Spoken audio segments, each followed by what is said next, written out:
Tunataka pawa, tunataka pawa. Sasa mtu hata kusema neno tunataka pawa peke yake ndio kumwangusha. Pawa tu peke yake ndio kumwangusha. Alafu unapata mkenye mwingine mahali sio amezupaa aje. Anafuata mtu kama ampatie mwelekeo. Mtu kusema tu tunataka pawa, anataka kuanguka chini. Wakenya wanachukua macho.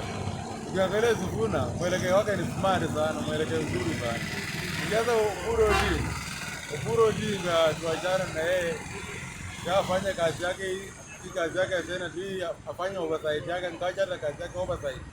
Aliwajia Sifuna kazi yake oversight na wengine yeye ameenda kujiuza kule. Wale wenye napanga ile vile kazi yake inafanya ameenda kuungana nao. Amekuwa kama Red na Ibu Rais amekuwa ameenda kukaa huko. Ndio mtu kusema tunataka power tuachane na yeye. Mkenye mwenye nafuata unaona hata tunataka power peke yake itataka kumwangusha.